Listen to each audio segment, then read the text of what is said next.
muito bom dia para você que acabou de ligar a televisão aqui no canal A Crítica. Seja muito bem-vindo, afinal de contas, hoje é sexta-feira e nós vamos encerrar a semana muito bem informados e juntinhos. Lembrando que você pode interagir aqui no nosso programa, falar o que você está achando, de onde você está nos assistindo. Bom dia também para você que está nos acompanhando através das redes sociais e da Rádio FM O Dia. Nós vamos ficar juntos aí até às 8h30 da manhã, trazendo os principais destaques e o que repercutiu na noite desta quinta-feira até na manhã desta sexta-feira. A gente vai trazer vários temas, casos policiais, falando também a respeito de meio ambiente, violência doméstica, casos de estupros que são alarmantes aqui no nosso estado e a gente vai explicar todos os detalhes. Mas vamos começar essa edição aí, são 6h08, já com participação ao vivo. A gente vai iniciar então falando a respeito de violência que fez mais uma vítima na noite de ontem. Para defender o irmão que tinha acabado de ter o salário roubado, um homem resolveu perseguir o assaltante para tentar recuperar o dinheiro. Mas essa história não acabou aí tendo um fim legal, né? Houve um fim trágico. E quem traz mais informações para a gente é a nossa repórter Juliana Silva, que já está aqui posicionada. Juliana, muito bom dia para você. Conta para a gente mais detalhes sobre esse caso que aconteceu na Zona Leste de Manaus. Bom dia, Nádia, para você. Bom dia para você que nos ouve, que nos assiste aqui na TV A Crítica. Olha, realmente, como você disse, terminou com um fim trágico. Esse caso aconteceu lá no bairro Jorge Teixeira, por volta das 20 horas. Os dois irmãos estavam dentro de casa, né? Já era de noite. E aí foi quando o suspeito chegou na casa, pediu para falar com um dos irmãos. Quando o irmão saiu, eles começaram uma discussão. Foi então... Eles começaram a discutir e aí esse suspeito efetuou um disparo, vários disparos, aliás, e ainda fugiu com uma quantia de R$1.000, que supostamente seria o salário, né, dessa pessoa que foi atingida com os tiros. Quando esse suspeito saiu, ele foi, então, um dos irmãos que estava dentro da casa, fugiu, né, saiu atrás do suspeito que fugiu. Ele saiu atrás do suspeito que fugiu com um facão, né, no meio da rua, perseguindo esse suspeito, claro, né, que tinha ferido o irmão dele. O suspeito olhou para trás, viu que estava sendo perseguido por esse irmão, então efetuou mais disparos. O homem de 34 anos não resistiu, morreu no local. O outro irmão que foi roubado, né, teve os R$1.000 levados aí por esse suspeito, ele foi encaminhado então para o Hospital e Pronto-Socorro João Lúcio e a gente tem essas informações preliminares por enquanto. Enquanto isso também lá no São José 12, na rua 13 de maio, aconteceu também um outro caso, né, de informações preliminares que nós temos agora e que eu vou passar para vocês. Um homem estava dentro de casa, quando alguns suspeitos também chegaram, tiraram o homem de dentro de casa, levaram para a rua, efetuaram vários disparos contra ele. Ele tem 34 anos.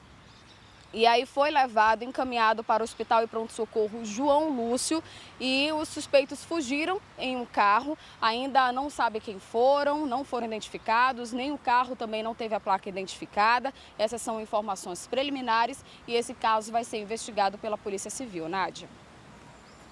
Juliana, obrigada pelas suas informações. Olha, para você que está em casa e que acabou de ligar a sua televisão, a Juliana falou para a gente a respeito de um caso, né, de um trabalhador que foi vítima da criminalidade. E isso assusta muito as nossas famílias. Esse caso aconteceu no bairro Jorge Teixeira, na Zona Leste de Manaus.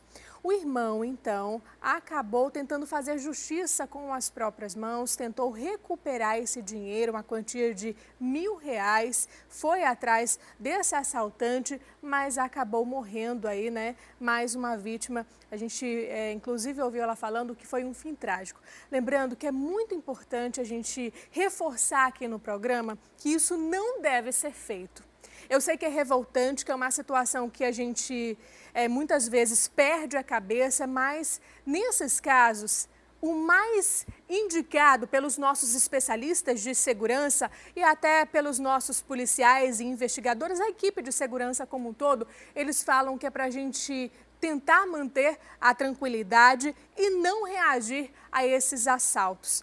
A gente mostrou aí que ele tentou, então, correr atrás desse assaltante para prendê-lo ali até acionar a polícia.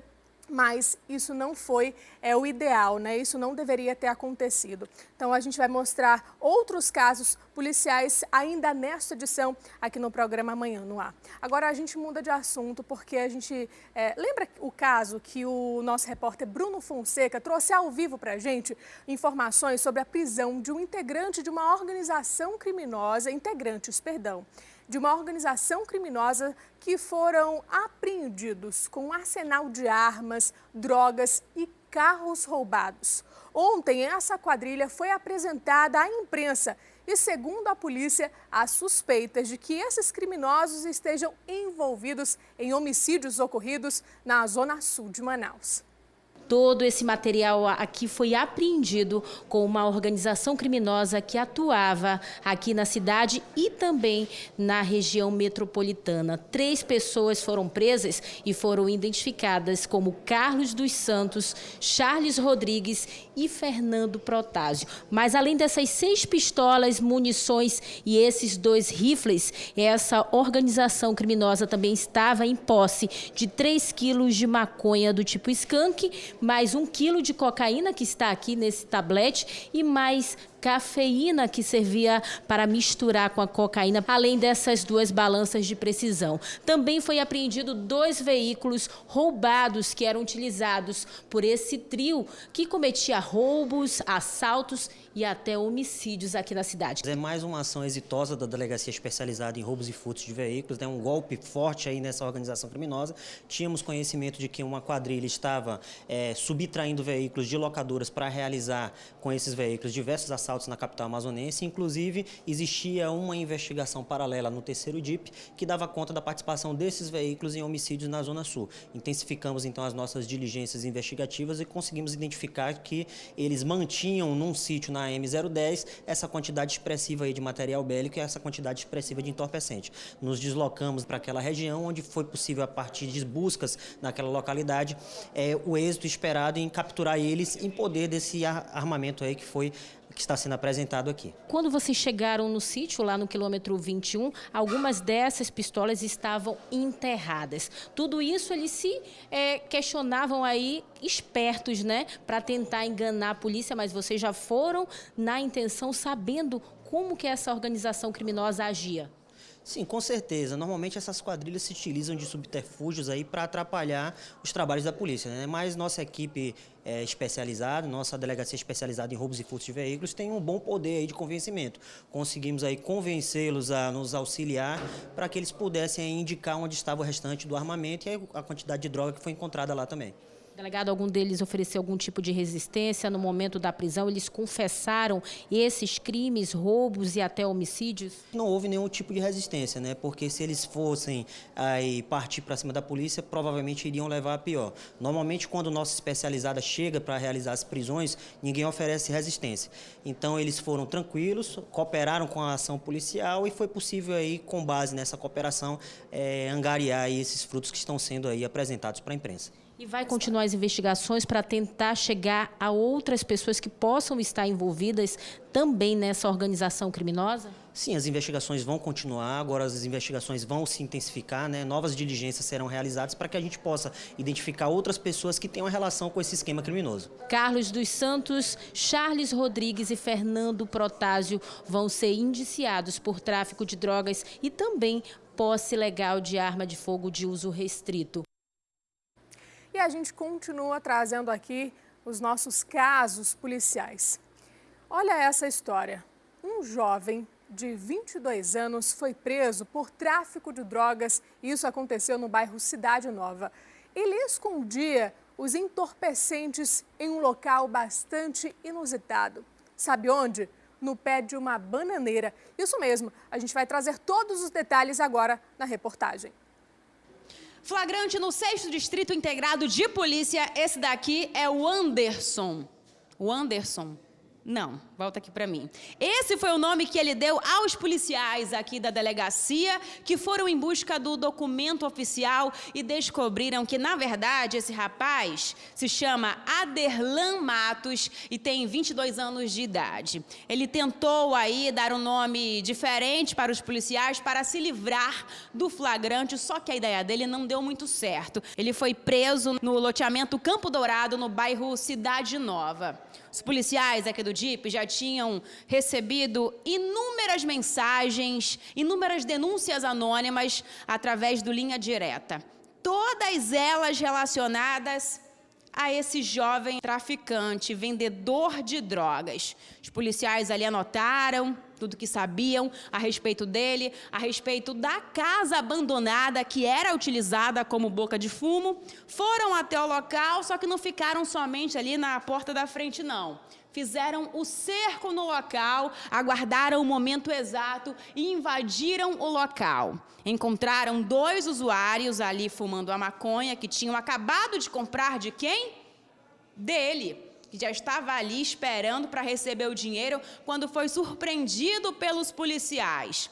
Junto a ele, essa porção aqui média de maconha, balança de precisão, que também configura o tráfico de drogas. Foi nesse momento ali que ele soube que a casa havia caído para ele. Só que a história não parou por aí. Isso porque esse sujeito já era acostumado a ir nesse lugar. Os policiais fizeram uma busca ali, uma varredura, e encontraram mais drogas. Essa porção aqui de cocaína. E tem um detalhe aí. Essa porção estava dentro desta lata, enterrada bem próximo a uma bananeira. Por que pede uma bananeira? Porque a bananeira deixa a terra fofa, né? A terra fica bem mole e eles usam para enterrar as drogas, e isso que ele fazia naquele local. Delegado, a gente pode apontar que esse local frequentado pelo Aderlan e também pelos usuários se trata de uma boca de fumo? Boca de fumo porque é um local de venda de drogas, né? Então é um local abandonado, mas ele vai para ali somente para vender a droga e depois ele sai de lá. Tanto é que ele utiliza essa lata que aparece nas imagens, e essa lata serve para isso, para que ele enterre a droga e ela não fique prejudicada pela terra. Aderlan, que não é o Anderson, como é que fica a situação dele a partir de agora perante a justiça? No primeiro momento ele dava outro nome, mas antes de começar o trabalho do auto de prisão em flagrante aqui, ele findou dizendo qual era o nome certo. Com isso, nós vamos verificar se ele praticou o crime de falsa identidade. Caso ele tenha feito isso, ele será autuado também por falsa identidade. Agora eu volto fazendo um alerta. Você, pedestre, que está nos assistindo nesse exato momento e gosta de ficar andando ali pela rua do seu bairro, muito cuidado. A gente tem que observar tudo o que acontece, todos os tipos de movimento que estão ali acontecendo à nossa volta. Sabe por quê? Porque a qualquer momento você pode ser surpreendido. Sabe por quem? Por suspeitos, tentando levar seu aparelho celular, entre outros pertences. E a audácia desses criminosos não tem limite, é o que a gente tem mostrado aqui no programa Manhã no Ar. Um caso aconteceu no bairro São José, na zona leste de Manaus.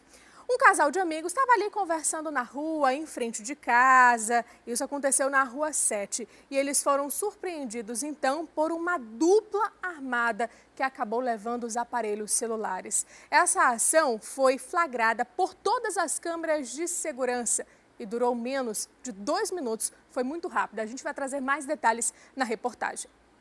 O que eles falaram no momento que eles chegaram? Passa o celular, entrega, filha da entrega, filha da E ainda é humilhada por esses criminosos. Com certeza. 7h32 da noite desta quinta-feira. A Rua 17, no bairro São José 2, zona leste da capital, estava tranquila. Nesse primeiro vídeo que você vê, um senhor para aqui nesse local e aguarda uma amiga. Alguns segundos depois, ela atravessa a Rua 17 para encontrar e conversar com esse amigo. No momento do segundo vídeo, ela chega aqui, se encosta desse jeitinho e troca algumas palavras com um colega. não dar menos de 1 minuto para a ação desses criminosos. Tudo foi registrado através dessa câmera de segurança. Eles chegam em uma motocicleta, o garupa desce rapidamente, esse de blusa branca vem com uma arma e diz para o senhor e a jovem passarem o celular. Tudo foi muito rápido. Eles ainda chegaram a humilhar esse casal que estava conversando aqui neste ponto. Em seguida, ele sobe na moto e foge nessa direção da Rua 17. Desde aí, eles não foram mais localizados. Levaram o teu celular e do teu amigo, no caso, não deixa de ser um prejuízo para você, né? Com certeza, perdi todos os meus contatos, tudo que tinha no meu celular era importante para mim, né? Você ficou com medo naquele momento? Com certeza. Até porque o rapaz não entendeu nada, né? Que ele tava de costa e eles ficaram ameaçando. Fiquei com medo dele atirar no rapaz. Esse não é o primeiro assalto que acontece aqui na Rua 17, no bairro São José 2, zona leste da capital. A rua é bastante perigosa pelo fato de ser deserta. Os criminosos vêm de fora e assaltam os moradores aqui do local. Eles pedem mais segurança aqui para essa área. Várias pessoas já foram assaltadas aqui na rua. Eu não fui a primeira. E a polícia? Não parece. Vocês pedem mais segurança aqui para a Rua 17? Com certeza. Olha, e quem tiver qualquer informação que possa ajudar a polícia a identificar esses homens que apareceram aí na imagem, você pode ligar para a polícia através do 181 ou 190, lembrando que não é preciso a sua identificação. Fique tranquilo em relação a isso. E olha só isso. Na zona norte de Manaus, uma família foi surpreendida. Sabe por quê? Porque eles tiveram a casa invadida e furtada por um homem durante essa madrugada. O suspeito escalou a fachada, arrombou a porta e acabou levando os cosméticos que a proprietária da residência vendia. Conjunto Canaranas, bairro da Cidade Nova. Aqui nós estamos na Rua E, uma via com aproximadamente 100 famílias. Por volta das 2 da manhã, um homem, até então não identificado, ele transitava por aqui. Ele ia, voltava, caminhava. Foi quando ele olhou para essa casa aqui. E aqui logo em frente é identificado como uma consultora de produtos de cosméticos. Ele então, de acordo com as vítimas, subiu aqui na casa e entrou lá para o 2º andar. Ele ligou a luz. Olha a audácia desse homem. Ligou a luz quando viu vários produtos de cosméticos ali dentro. Ele então pegou todos esses produtos, desceu de volta e foi embora. Só o que ele não sabe é que câmeras de vizinhos que registraram aí esse momento em que o criminoso estava indo embora. A polícia agora trabalha em investigação, porque o caso já foi registrado no 6º Distrito Integrado de Polícia. Ele estava circulando pela rua, pelo que nós observamos posteriormente com as câmeras, né? Subiu o muro, arrombou a porta de cima, entrou, acendeu a luz e levou os pertences, levou os objetos. Desceu o muro e foi caminhando tranquilamente pela rua até a outra casa, que foram 2 casas que foram arrombadas. Na outra rua, passando 2 ruas também, o cidadão também foi vítima também de furto. Como é que vocês se deram conta? Foi logo quando acordaram? Como é que foi? Pela manhã, quando acordamos, a porta estava escancarada, estava aberta a porta. Entendeu? E aí a minha esposa tomou susto, né? Perguntando até se eu que já tinha aberto a porta. Eu disse, não abri nada. Aí que ela foi observar, que ela voltou, ela viu. Sentiu a falta dos objetos. E aí veio o susto, né? Prejuízo, susto, pânico, né? Ficou assim, estado de nervos. Abalada porque nós temos uma filha também, né? Entendeu? E a minha filha ouviu o barulho e quase abriu a porta do quarto para ver o que era.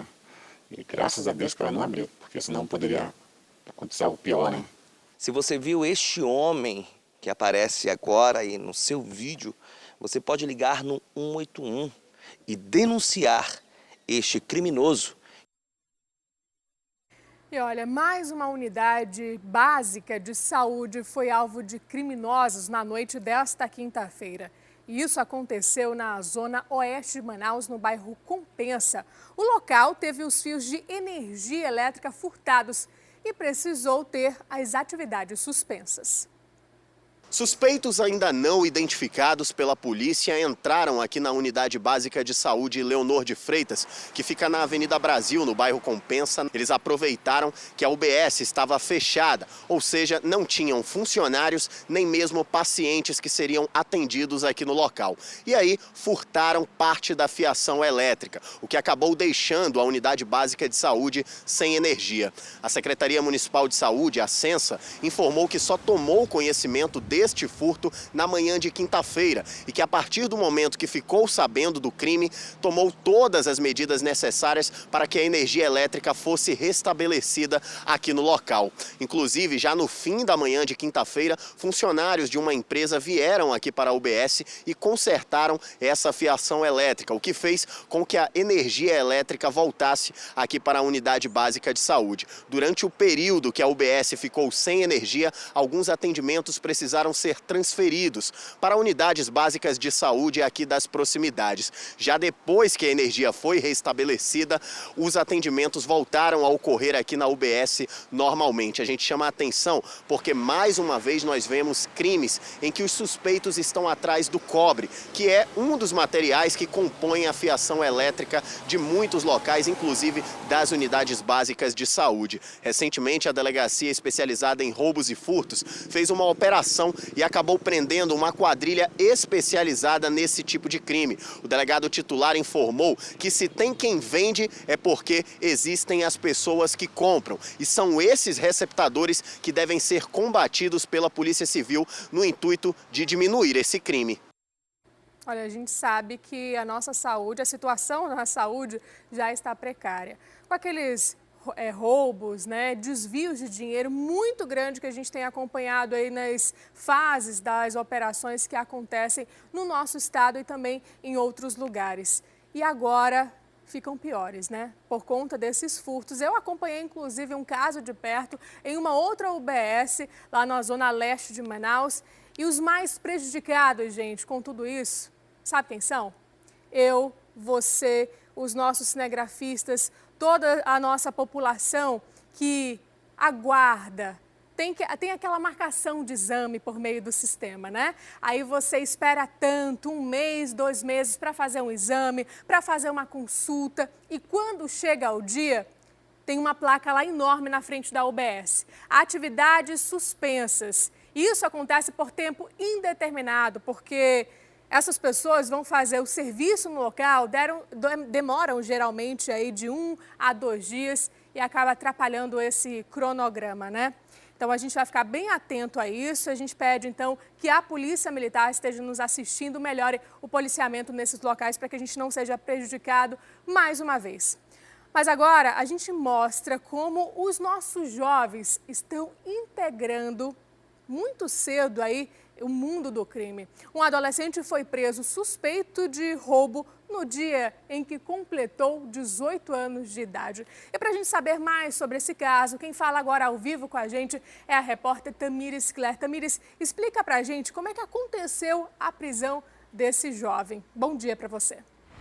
Oi, Nádia. Bom dia para você, bom dia a todos que nos acompanham. Olha, esse caso aconteceu lá na Cidade Nova e, de acordo com a polícia, ele foi preso depois que a população o deteve. Inclusive, ele chegou a ser agredido pelas pessoas. Ele foi agredido ali porque as pessoas acabaram vendo que ele estava assaltando uma jovem. Essa menina estava voltando de uma noite de estudos com uma amiga, estava a caminho de casa quando foi abordada levada por esse jovem de 18 anos. Agora, um detalhe interessante, era o dia do aniversário dele. Ele, naquele dia, ontem mesmo, estava completando 18 anos. Então, nesse aniversário dele, ele resolveu sair, cometeu esse assalto, mas logo em seguida ele foi capturado pelas pessoas ali, inclusive chegou a ser agredido e logo em seguida foi preso. Ele foi levado ao 6º Distrito Integrado de Polícia. Até agora, apesar de ele já ter 18 anos, a polícia preferiu não divulgar até agora o nome desse suspeito.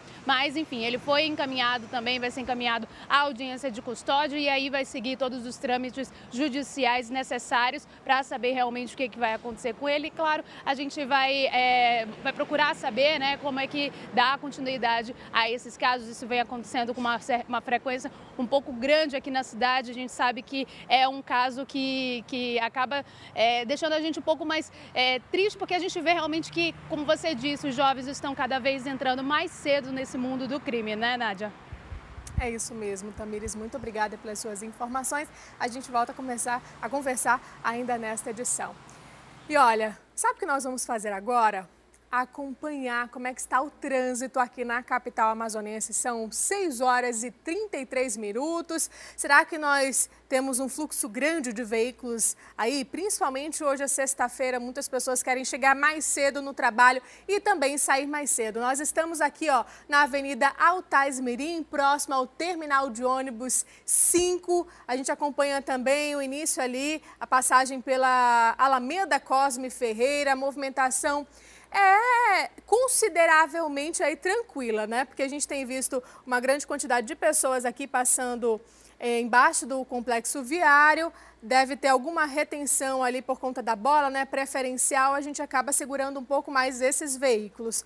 Mas, no geral, está tudo tranquilo, as pessoas estão saindo mais cedo de casa e não há nenhuma retenção muito grande, né? O trânsito não está complicado, mas eu tenho certeza que daqui a pouquinho que a gente vai mostrar como é que está o trânsito na cidade, já vai estar um pouco mais congestionado, porque é o horário que muitas pessoas saem aí para o trabalho e outras atividades. Então, Alex Gomes, nosso diretor aí que está pilotando o nosso drone pelas diversas cidades, aí, diversas zonas da cidade. Muito obrigada aí. Daqui a pouco a gente volta a falar sobre trânsito aqui no programa Manhã no Ar. E você, condutor, pedestre, usuário do transporte coletivo, tem que ficar atento.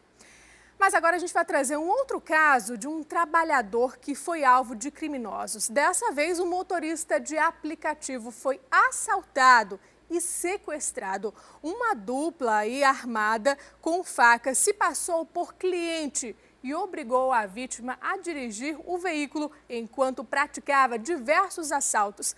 E para escapar dessa dupla, o homem convenceu ali os criminosos de que precisava tomar o remédio. E nessa hora, sabe o que aconteceu? A gente confere na estava reportagem. finalizando uma corrida no bairro Novo Israel, deixando uma passageira em casa quando recebeu uma nova solicitação de corrida através da plataforma. Olhou no celular e viu que o usuário se chamava apenas Silva e que esse condutor deveria pegar esse tal passageiro na frente de um mercadinho. Ele foi até o encontro desse passageiro. Só que, na verdade, ele estava indo ao encontro de 2 assaltantes. O tal Silva entrou aqui no banco da frente e o amigo, que na verdade era comparsa, entrou aqui no banco de trás. Os dois foram conversando ali assuntos aleatórios, falando sobre festas, mulheres. Eles pediram para que fossem deixados no bairro Cidade de Deus. Só que durante o trajeto, o condutor começou a ficar preocupado por conta dos assuntos que ali eram debatidos. Naquele mesmo momento, a vítima já mandou a localização para a esposa e pediu para que ela ficasse em alerta. E ele não estava enganado. O sexto sentido falou mais alto.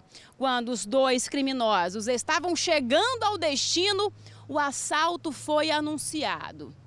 Os criminosos disseram que queriam apenas utilizar o veículo dessa vítima para fazer assaltos pela cidade. Só que esse condutor não foi abandonado no meio do caminho. Ele fazia parte do plano criminoso. Os 2 homens Os dois bandidos pediram para que ele fosse o condutor do veículo. Ou seja, durante o trajeto, eles foram parando em várias ruas.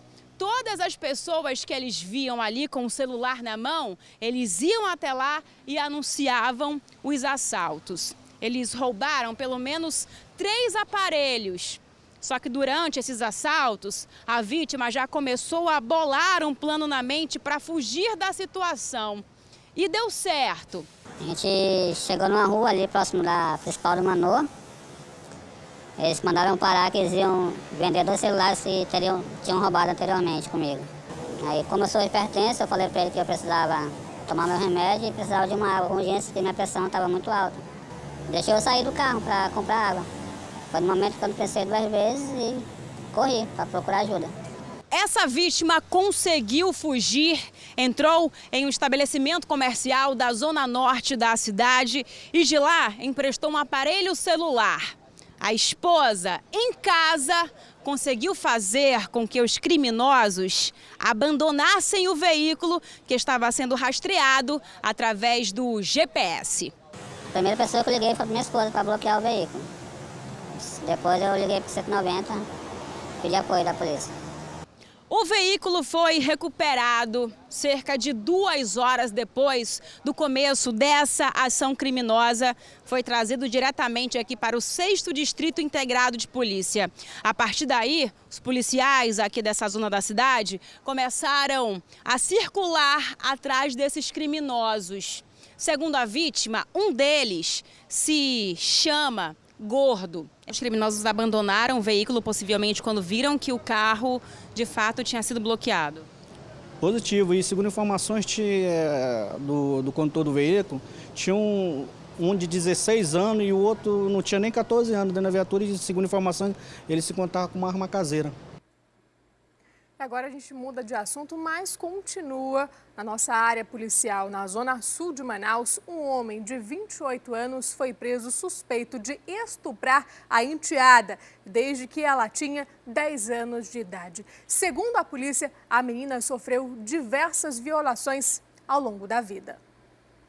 O suspeito que aparece na sua tela usando uma balaclava para não ser identificado é um homem de 28 anos que estuprou a própria enteada, que na época, quando os abusos começaram, tinha apenas 10 anos. Ele foi preso na quarta-feira por policiais civis da Delegacia Especializada em Proteção à Criança e ao Adolescente, que cumpriram um mandado de prisão por estupro de vulnerável. Delegada, a vítima alega que tinha apenas 10 anos quando tudo começou, mas muito antes dos abusos do padrasto, ela já vinha sendo abusada sexualmente de diversas formas.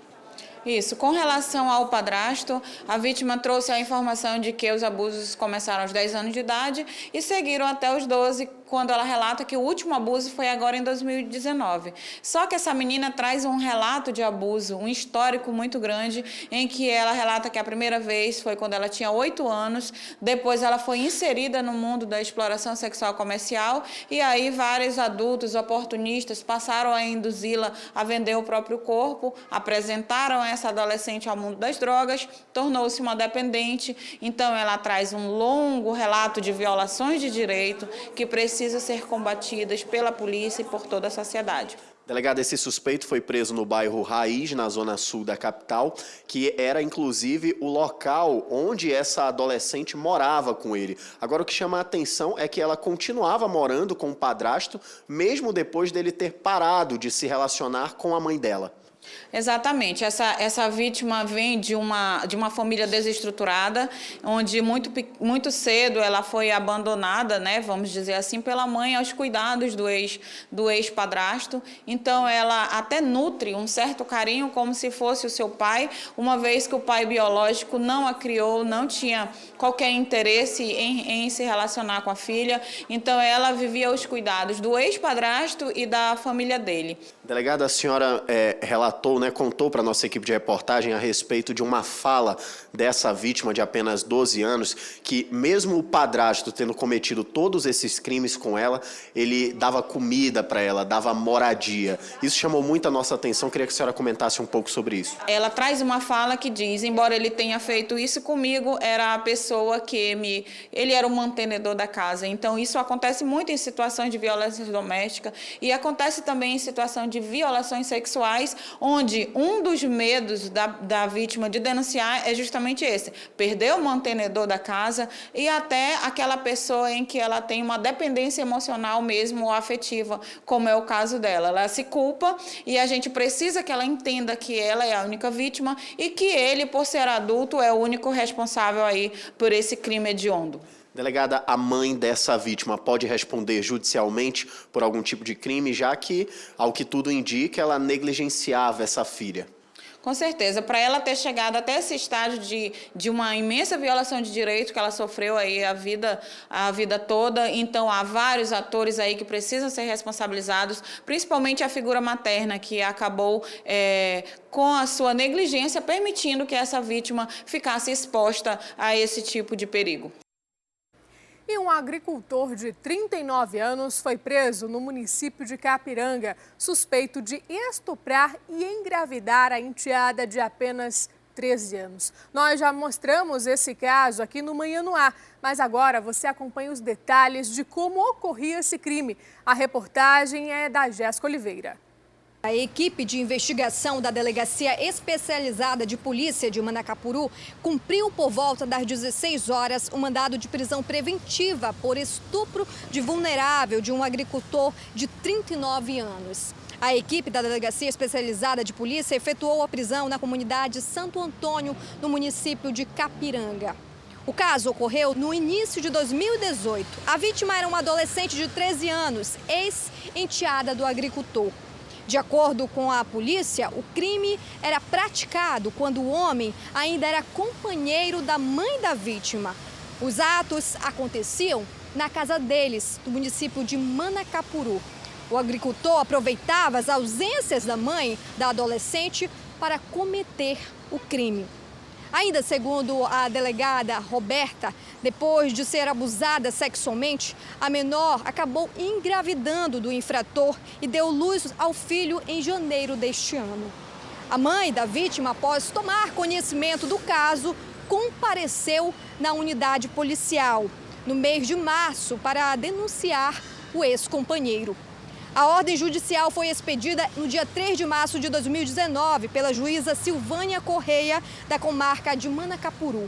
Mas o agricultor fugiu. Foi feita então as buscas para localizar o suspeito até que conseguiram prender o homem na comunidade de Santo Antônio, no município de Capiranga. O agricultor de 39 anos será indiciado por estupro de vulnerável. Ao término dos procedimentos cabíveis na Delegacia Especializada de Polícia de Manacapuru, o homem será mantido na carceragem da delegacia, que funciona como unidade prisional do município. A vítima veio até a delegacia com a sua mãe, dizendo que era abusada pelo padrasto. Os abusos começaram a ocorrer no ano passado, no início do ano. E ele se aproveitava da ausência da mãe e dos irmãos. A mãe fazia um curso noturno, os irmãos também estudavam à noite. Ele aproveitava dessa ausência para poder cometer os abusos. Depois de alguns meses, a mãe observou que a filha estava com um corpo diferente, vindo a verificar que ela estava grávida. E quando ela foi perguntar da filha, foi indagar aquela situação de quem que ela estaria grávida, a filha resolveu contar, falou para a mãe que ela estava grávida do padrasto e que aí contou toda a história, que ele abusava dela durante o período que a mãe se ausentava. A mãe foi até ele confessou, segundo a mãe em depoimento disse que ele confessou, disse que sim, que realmente mantinha relações sexuais com a menor. Inclusive cogitou a hipótese deles inventarem um suposto namorado para justificar aquela gravidez. Elas não aceitaram. Segundo a mãe, ele ainda queria manter relações com as duas dentro de casa, mas a situação ficou insustentável mesmo depois que o bebê nasceu. Que aí ele saiu de casa, e fugiu.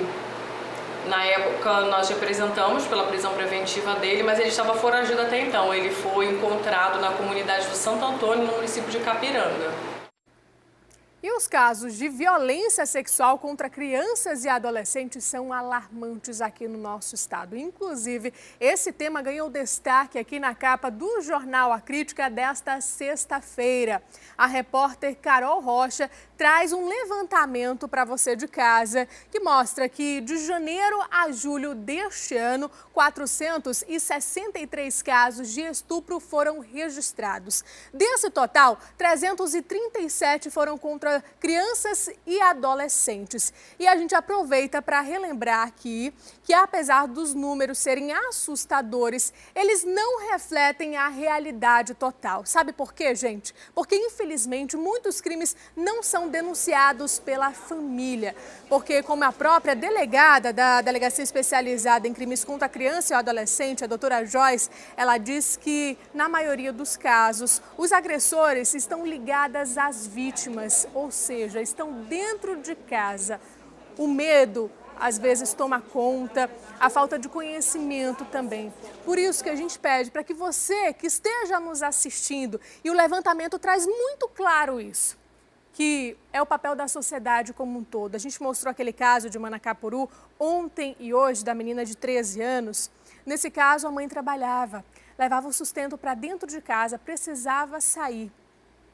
Eu não estou responsabilizando ela aqui, não. As pessoas que fazem parte dessa família, as pessoas que estão ali no entorno, os vizinhos, a professora, alguém que tenha contato com essa vítima, com as vítimas de forma geral, uma coleguinha, pode ajudar também, informando para a sua mãe, porque a sua mãe vai dizer para a polícia. Sabe como você pode ajudar nesses casos? É muito fácil, é só você entrar em contato com a polícia através do Disque 100. Lembrando que você não precisa se identificar. Os casos são alarmantes, os dados estão aqui. Toda a matéria completa você acompanha no jornal A Crítica de hoje. Mas é importante que a gente continue com essas denúncias que não estão sendo registradas por falta de conhecimento, que eu já disse, e as vizinhas, a comunidade pode comunicar. Agora a gente muda de assunto porque no bairro São Lázaro, na zona sul da capital, a casa de um idoso de 85 anos foi parcialmente destruída após o incêndio. O sinistro aconteceu na rua 9 de Maio e iniciou em um dos quartos da residência. O homem estava dormindo quando as chamas começaram e precisou ser acordado e resgatado pelos próprios vizinhos. Um ventilador teria caído em cima de uma cama e incendiado um colchão. Pessoas que testemunharam o incêndio ajudaram a conter o fogo até a chegada do Corpo de Bombeiros. Ninguém ficou ferido. E olha, daqui a pouquinho, agora a gente vai falar a respeito de um caso que a gente tem visto, que tem ganhado muito destaque nos últimos dias. Sabe por quê? Refugiadas e imigrantes receberam orientações sobre as leis brasileiras de proteção à mulher. 2 casos de violência doméstica envolvendo aí venezuelanas foram registrados só no mês passado pela Delegacia Especializada. Glédios cresceu vendo a mãe ser agredida pelo pai. A venezuelana conta que foram 11 anos de abusos e a lei do país onde morava não permite uma resposta rápida para proteger mulheres. Essa foi uma das principais diferenças que ela viu entre o Brasil e a Venezuela. Passou um processo e esse processo durou 5 anos.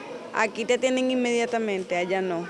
Ela assistiu a uma palestra da titular da Delegacia de Proteção à Mulher sobre a Lei Maria da Penha, enquanto aguardava para tirar documentos. A ideia aqui é explicar para os imigrantes como funciona a legislação brasileira e evitar situações como as registradas nesse mês na delegacia. Tivemos já 2 venezuelanos que foram presos por violência doméstica sem entender que eles estavam cometendo a violência doméstica direito, porque eles achavam que, como é mulher deles, eles podem bater, eles podem xingar, eles podem humilhar.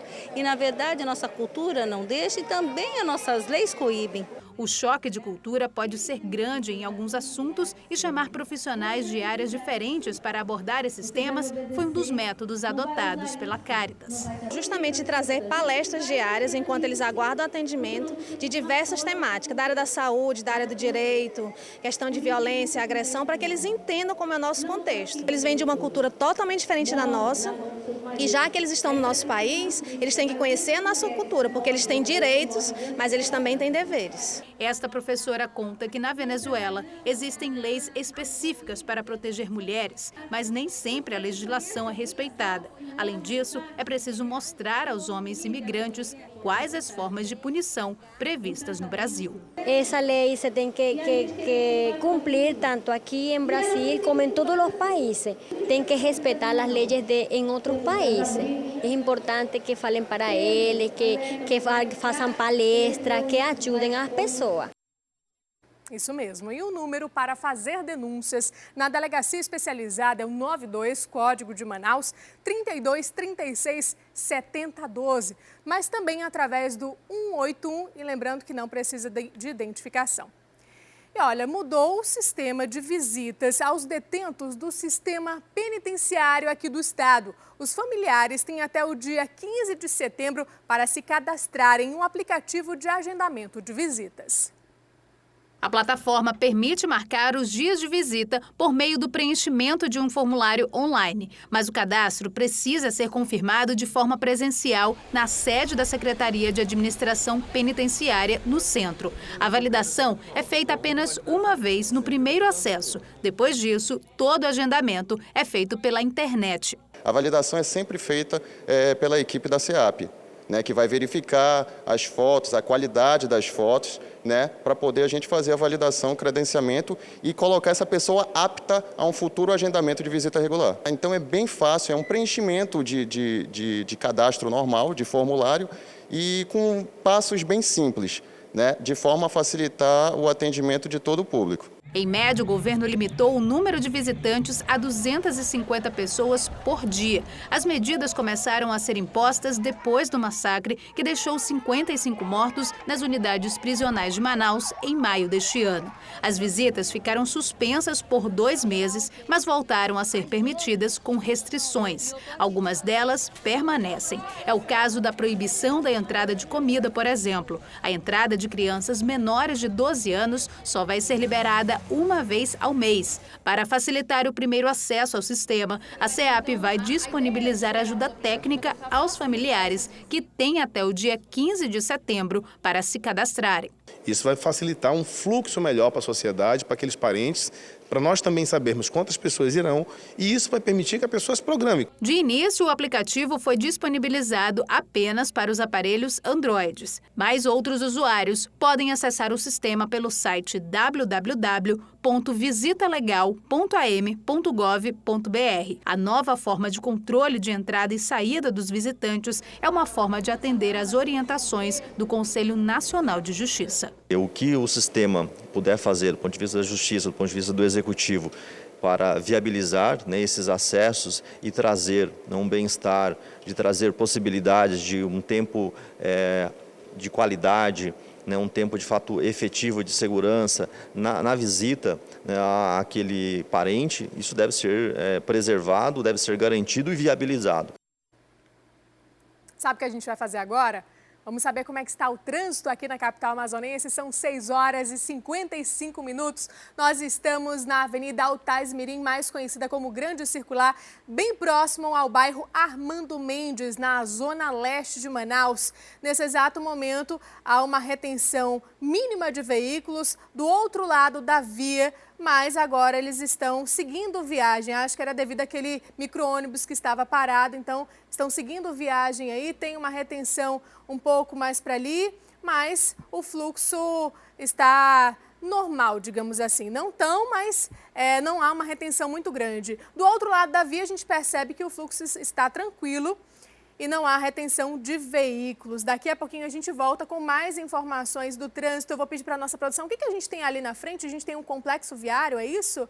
Olha, a bola do Armando Mendes é exatamente nesse ponto, foi o primeiro que nós entramos aqui, né? Há essa retenção por conta das vias secundárias, acabam dando preferência, e os condutores, né, acabam dando preferência para os outros motoristas. Então, há retenção devido a isso.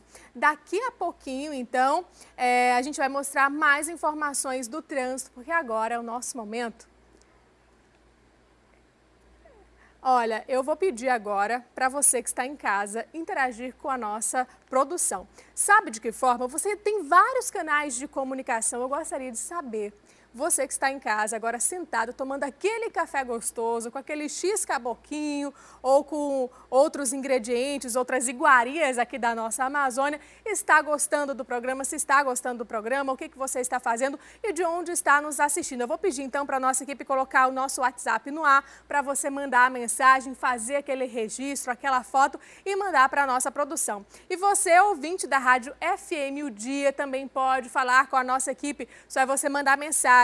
Você também está assistindo o programa por meio da tela da TV A Crítica, mas pelas redes sociais, através do nosso youtube.com/TV A Crítica e também nosso Facebook, nosso Instagram. Olha, nesse exato momento a gente vai encerrando a nossa transmissão, os nossos ouvintes da Rádio FM O Dia vão ficar com a programação local, mas você vai poder nos ouvir aí neste sábado e durante a semana, tá bom? Muito obrigada pela sua participação, pela sua audiência. Uma ótima sexta-feira para vocês. E para você que fica com a gente, continua interagindo.